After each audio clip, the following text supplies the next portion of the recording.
Faisons un petit tour du secteur bancaire congolais en 2023, une année qui a montré à quel point la résilience et l'innovation peuvent façonner toute une industrie. Malgré l'incertitude mondiale et une économie fortement dollarisée, les banques de la RD Congo ont réalisé certains de leurs résultats les plus impressionnants. 3 noms ont mené la danse: Robank Equity, BCDC, TMB. Ces banques ont dominé les classements en termes d'actifs totaux dépôts, produits, net bancaire bénéfices.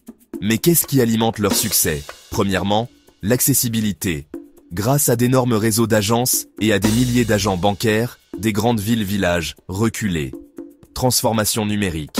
Illico Cash, Robank et ZBiz Equity rendent les opérations bancaires aussi simples qu'un clic sur votre téléphone. En fait, les avis des clients sont élogieux concernant les virements instantanés, l'accès 24h/24 et 7J7.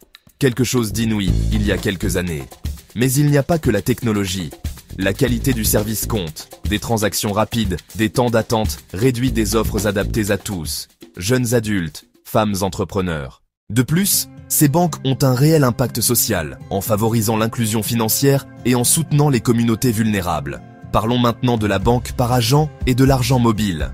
Le nombre d'agents bancaires a explosé, permettant à des millions de personnes d'accéder plus facilement aux services sans jamais se rendre dans une agence traditionnelle. Et les partenariats entre les banques et les fournisseurs d'argent mobile? Cela a changé la donne. L'inclusion financière est passée de seulement 22% en 2021 à 38% en 2023.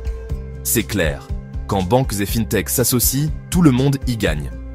2023 a également été marqué par de grands mouvements.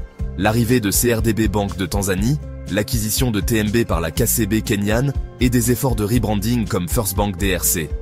Mais même avec toute cette croissance, seulement environ 8% de la population possède un compte bancaire. Cela signifie que d'énormes opportunités sont encore à saisir. Financièrement, le secteur est en pleine effervescence. Les bénéfices nets ont presque doublé pour atteindre 443 millions de dollars, avec des actifs totaux frôlant les 17 milliards. Les banques panafricaines dominent désormais, détenant plus de la moitié des actifs et des prêts du marché. Alors, que faut-il en retenir?